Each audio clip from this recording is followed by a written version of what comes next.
Quelqu'un au Barça devrait s'arracher les cheveux parce que Marc est un Cantrano du Barça et il y a des années un dirigeant a décidé de le laisser partir pour une somme d'argent que, quand je vais te la dire à la fin de cette vidéo, tu vas avoir du mal à y croire. Aujourd'hui je vais te raconter l'histoire de Marc Cucurella, l'enfant calme et maigrichon d'un village de la côte catalane que le club de sa vie a recruté, prêté 2 fois et fini par vendre, et qui maintenant, une décennie plus tard, revient en Espagne pour porter le blanc au Santiago Bernabéu. Je vais te raconter pourquoi il a misé sur le Barça, comment le Barça l'a laissé tomber pas une fois, mais 2, et pourquoi cette chevelure, qui est aujourd'hui sa marque de fabrique, cache quelque chose que presque personne ne sait. Parce que derrière le latéral qui a soulevé l'Euro, il y a un père qui a mené, loin des caméras et des projecteurs, le combat le plus dur de toute sa vie. Mais n'allons pas trop vite, bienvenue dans Historia de Venons. 60 millions d'euros. C'est ce que le Real Madrid a accepté de payer à Chelsea pour Marc Cucurella. 55 fixes et 5 en variable, selon les infos de Fabrizio Romano et David Ornstein. Dans une opération que le club blanc a bouclée et qui sera officialisée à la fin du mondial avec un contrat qui lie le latéral au Bernabéu jusqu'en juin 2031. C'est un mouvement rapide, comme tous les transferts que fait le Real Madrid sur ce mercato d'été, et Mourinho, qui avait demandé un latéral gauche après avoir reçu des rapports qui le faisaient douter d'Álvaro Carra, a décidé de miser sur Marc.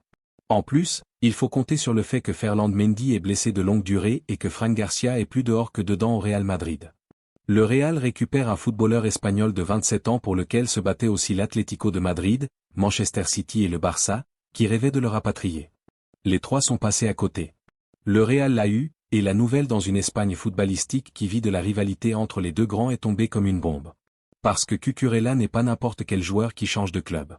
C'est un produit de la Cantra du Barça, un Catalan né à 2 pas de Barcelone qui signe chez l'ennemi que n'importe quel supporter culé considère comme tel. Pour le Real Madrid c'est un transfert parfait, un international espagnol champion d'Europe, vainqueur du mondial des clubs et de la Conference League. Un très bon recrutement, un latéral infatigable qui arrive pour boucher un vrai trou dans la défense et le tout pour un montant abordable vu ce qui se fait sur le marché. En revanche, pour le Barça c'est autre chose. Le dernier chapitre d'une relation qui a commencé quand Cucurella était un gamin et que le club a brisé petit à petit, année après année, jusqu'à arriver au point où Marc décide d'aller chez l'éternel rival. Comment le Barça l'a-t-il traité pour qu'il finisse par faire ça? Je vais te le raconter, mais pour ça il faut revenir à un terrain de futsal d'un village d'un peu plus de 10 000 habitants. À Alella, un petit village sur la côte au nord de Barcelone, un enfant de 4 ans a commencé à taper dans un ballon dans le club de futsal de la commune sans imaginer que ça serait le début de tout. C'est son père, Oscar, qui s'est rendu compte le premier que le gamin avait quelque chose, qui a vu la manière dont l'enfant regardait le jeu et se déplaçait avec le ballon au pied, et qui a décidé que ce talent méritait un essai dans un endroit sérieux. Alors il l'a emmené se présenter à l'Espagnol, l'un des 2 grands de Catalogne. L'Espagnol l'a pris à seulement 8 ans. Le gamin qui s'entraînait à l'Espagnol n'était pas le footballeur physique et décoiffé que connaît aujourd'hui la moitié de l'Europe. C'était tout le contraire, un gamin timide, silencieux, peu imposant, quelqu'un que son premier entraîneur a défini des années plus tard en 2 mots, pas grand-chose, en se souvenant d'un gamin frêle qui ne se démarquait pas par son physique, mais par quelque chose qui mettait plus de temps à se voir. Ce que cet enfant avait et ce qui l'a maintenu à flot saison après saison, c'était une façon de comprendre la défense et une capacité de travail qui compensait ce qui lui manquait en gabarit. Pendant 6 ans, Marc Cucurella a grandi dans le centre de formation de l'Espagnol, en peaufinant son jeu dans le club qu'il avait accueilli quand il n'était qu'une promesse. Et il y serait resté si ce n'était que de l'autre côté de la ville, dans le club le plus titré de Catalogne, quelqu'un s'était fixé sur ce latéral gauche qui défendait comme un grand. Il avait 14 ans quand le Barça l'a emmené à la Masia. On était en 2012 et le club Blaugrana, qui suivait de près le latéral de l'Espagnol, a décidé de l'incorporer dans ses catégories inférieures pour le former à son modèle. Pour un gamin d'Alella qui avait commencé sur un terrain de futsal, arriver à la Masia c'était toucher le ciel, et Cucurella en a profité en passant par toutes les catégories du Barça, en montant échelon par échelon, en aidant le Barça U19 à atteindre les demi-finales de la Youth League et en étant un élément du Barça B qui a obtenu la montée en 2e division. Le 24 octobre 2017 est arrivé le moment pour lequel il avait travaillé toute son adolescence. Ses débuts avec l'équipe première du Barça en entrant à la 83e minute d'un match de Coupe du Roi contre Murcie que les Blaugrana ont gagné. Cette poignée de minutes lui a suffi pour ajouter cette saison-là une Coupe du Roi à son palmarès avec le maillot du club de sa vie. C'était un instant de gloire que n'importe quel Cantrano signerait, et c'était aussi tout ce que le Barça allait lui donner. Ces minutes contre Murcie ont été les seules que Marc Cucurella a joué avec l'équipe première du Barça de toute sa vie, parce que le club a décidé à ce moment-là de miser sur Juan Miranda comme remplaçant de Jordi Alba après le départ de Lucas Digne, et a décidé que le gamin devait continuer à grandir loin de la maison. Et à l'été 2018 ils l'ont envoyé en prêt à Eibar, une équipe modeste du Pays Basque, pour qu'il se forge en première division. Cucurella a fait ses valises convaincu que c'était une étape de plus sur le chemin du retour, que s'il performait à Eibar, le Barça ouvrirait les yeux et le ferait revenir pour rester. Marc avait passé toute sa vie à se battre pour être joueur du Barça et le club lui avait répondu par moins de 10 minutes dans un match de coupe et un billet aller vers le nord.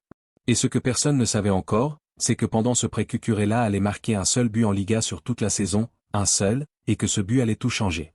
José Luis Mendilibar est l'homme qui a révélé Marc Cucurella, le vétéran entraîneur d'Eibar, connu pour tirer le meilleur de joueurs que personne d'autre ne voyait.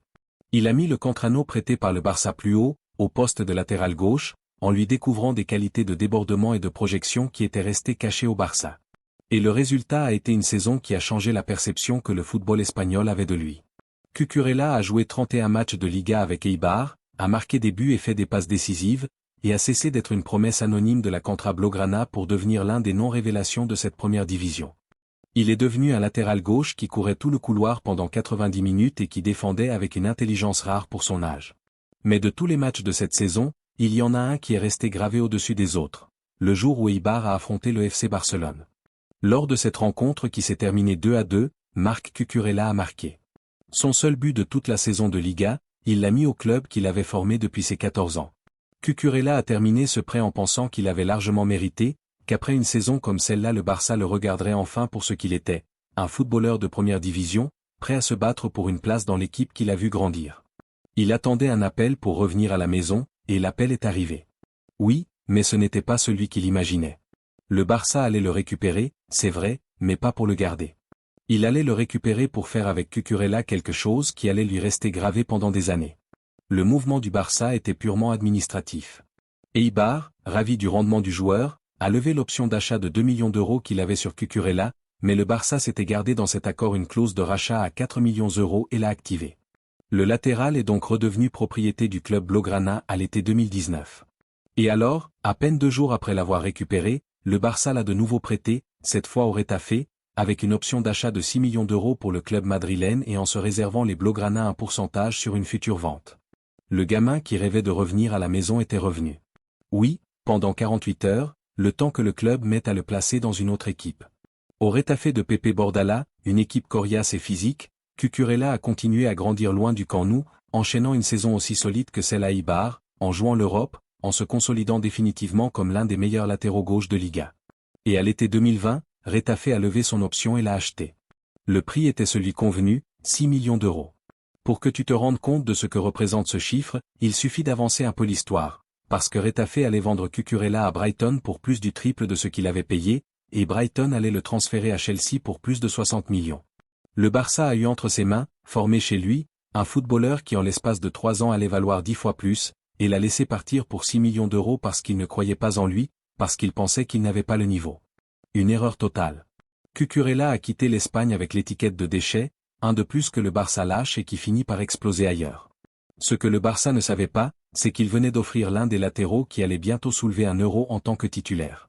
Brighton est le club qui a osé le sortir d'Espagne. À l'été 2021, le club de la côte sud anglaise a payé à Retafe environ 18 millions d'euros, 3 fois ce que le club madrilène avait déboursé un an plus tôt, et a emmené Cucurella en Premier League, un championnat qui ne pardonne et dans lequel beaucoup de footballeurs espagnols se sont cassés les dents. Mais Cucurella ne s'est pas cassé les dents. Dès sa première saison en Angleterre, il s'est adapté au rythme et au contact du foot anglais. Il a conquis le coach et les supporters par son abnégation et sa capacité à couvrir tout le couloir, et a fini élu meilleur joueur de la saison de Brighton. Une distinction qui, dans une équipe pleine de joueurs en pleine progression, n'était pas anodine. Ce rendement n'est pas passé inaperçu, et ce qui un an plus tôt était un latéral que le Barça bradait pour 6 millions est devenu en seulement 12 mois de Premier League un joueur que les grands d'Angleterre voulaient. Manchester City de Pep Guardiola, qui cherchait justement un profil comme le sien, s'est intéressé à lui, et Chelsea, qui venait de changer de propriétaire et avait de l'argent à dépenser, est aussi entré dans la danse. D'un coup, le gamin d'Alela n'était plus une bonne affaire que personne ne regardait. Il était la cible de 2 des clubs les plus puissants de la planète, prêts à payer pour lui des sommes qu'en Espagne personne n'aurait imaginées. La bataille pour sa signature a été gagnée par Chelsea, et gagnée en payant un montant qui allait le placer d'un coup à un endroit que personne de ceux qui l'avaient laissé partir n'aurait prédit. Parce que quand Chelsea a bouclé l'opération, ils n'ont pas seulement recruté un latéral révélation de premier, ils ont établi un record, et tu vas voir lequel.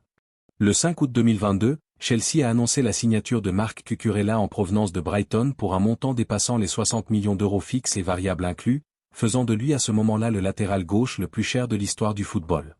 Le gamin que le Barça avait vendu 6 millions coûtait maintenant 10 fois plus en portant le maillot de l'un des plus grands clubs d'Angleterre. Mais les débuts de Cucurella à Londres n'ont pas été ceux d'une star confirmée, mais ceux d'un joueur qui a dû se battre pour chaque minute et qui au début a subi les critiques d'un public qui ne voyait pas les 60 millions qu'il avait coûté. Lors d'un match avec Chelsea, il y a eu une image qui l'a poursuivi. Lors d'un derby contre Tottenham qui s'est fini 2-2, le défenseur argentin Cristian Romero l'a attrapé par cette chevelure dans une action qui a enflammé la fin du match. Une scène qui a fait le tour du monde et qui a fait des cheveux de Cucurella un sujet de conversation. Et avant de passer au plus important, si tu es arrivé jusqu'ici dans la vidéo, abonne-toi et laisse ton like. Et un salut à la Cobra si tu regardes. Maintenant on continue parce qu'à partir d'ici Cucurella a tout renversé, parce que le latéral qui ne marquait pas a fini par inscrire 5 buts lors de ses 22 derniers matchs de premier, plus qu'aucun autre joueur de Chelsea sur cette période, dont une tête décisive contre Manchester United qui a qualifié l'équipe en Ligue des Champions. Il est devenu un titulaire indiscutable capable de jouer latéral, piston et même central gauche, et a commencé à remplir son armoire à trophées en soulevant en 2025 la Conference League lors d'une finale gagnée contre le Real Betis, un triomphe avec lequel Chelsea est devenu le premier club à gagner les 4 grandes compétitions européennes, et en ajoutant ce même été le mondial des clubs aux États-Unis, où il a été titulaire dans 6 des 7 matchs. Il était devenu un gagnant à Londres, un joueur qui répond présent dans les finales, mais le moment où son nom a résonné dans tous les coins de la planète n'est pas arrivé avec le maillot de Chelsea, mais avec celui de sa sélection. Et ce n'était pas un but ni un titre, mais une action qui a fini par changer les règles du football. Mais pour que tu saches de quoi je parle, il faut se transporter à la 105e minute de la prolongation des quarts de finale de l'Euro 2024. Espagne contre Allemagne, l'un des matchs les plus attendus du tournoi, et une frappe de l'Allemand Jamal Musiala qui partait au fond des filets a heurté le bras de Marc Cucurella dans la surface. Toute l'Allemagne a réclamé pénalty, l'arbitre a dit non. L'action a continué, l'Espagne a tenu et dans les derniers instants de la prolongation, Mikel Merino a marqué de la tête le but qui envoyait l'Espagne en demi-finale et éliminait l'Allemagne de son propre Euro, dans l'une des décisions les plus contestées de tout le championnat. Cucurella est devenu cette nuit-là le méchant pour la moitié de l'Europe et le héros pour l'autre moitié, et cette main est devenue l'un des symboles du tournoi. Loin de s'effondrer sous la pression de cette polémique, Cucurella est resté titulaire dans une Espagne qui avançait droit vers la finale, et lors du match décisif contre l'Angleterre, c'est lui qui a délivré la passe d'où est né le but du titre, car après l'égalisation de Cole Palmer, c'est Cucurella qui a donné la passe à Mikel Oyarzabal pour le but qui offrait l'Euro à l'Espagne. Le gamin d'Alella était champion d'Europe avec sa sélection et avait délivré la passe du but le plus important du tournoi.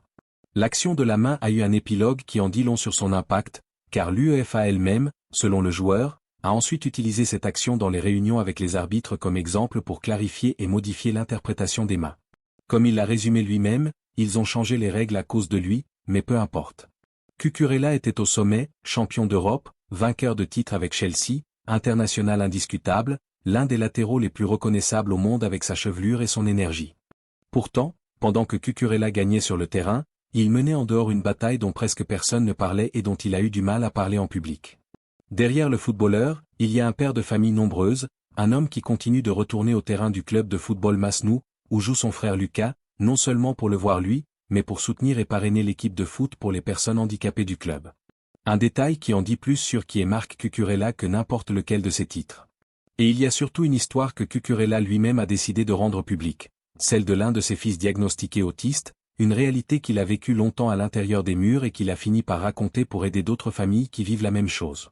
Dans une interview, Cucurella a raconté en larmes les difficultés des premiers temps, quand son fils ne s'adaptait pas à l'école. Il se comportait un peu différemment des autres et ni lui ni sa compagne ne savaient comment l'aider. Comment ils ont changé d'établissement scolaire, comment ils ont trouvé à Londres une école où ils ont reçu du soutien, où ils ont appris à mieux communiquer avec l'enfant, où ils ont commencé à donner des conférences, et comment cela a représenté un changement énorme pour toute la famille. Il en a parlé naturellement, en assumant, en mettant son nom et celui de son fils au service de la visibilité d'un trouble dont beaucoup n'osent pas parler. Et pour cela il a reçu, d'après ce qui a été publié, des commentaires cruels sur les réseaux, des moqueries offensantes, des gens qui remettaient en question le handicap de l'enfant ou qui demandaient si c'était héréditaire. La marque et sa famille ont vu le côté le plus misérable du football, déversé sur un père qui essayait juste d'aider son fils et d'autres familles. Cucurella a tenu bon, a continué à parler du sujet, a continué à donner de la visibilité. L'homme que les tribunes allemandes ont pointé du doigt pour une main, qu'une partie de l'Angleterre a sifflé, que le Barça a considéré comme un déchet, menait en silence le combat le plus dur de tous, celui d'un père qui essaie de comprendre son fils. Et cet homme, aguerri dans les derbies, les finales et les polémiques mondiales, était sur le point de prendre la décision la plus polémique de toute sa carrière, celle qui allait l'opposer pour toujours à une partie de sa terre.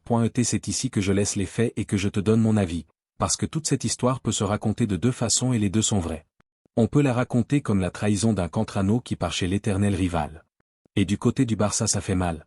Bien sûr que ça fait mal, parce que voir un des tiens porter le blanc est l'une des choses les plus amères de ce sport.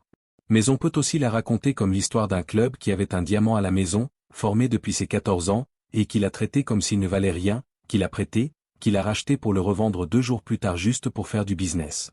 Alors celui qui se sent trahi cette semaine devrait se rappeler que la première trahison n'a pas été signée par Cucurella, elle a été signée par celui qui a décidé que ce latéral gauche de la Cantra ne valait pas.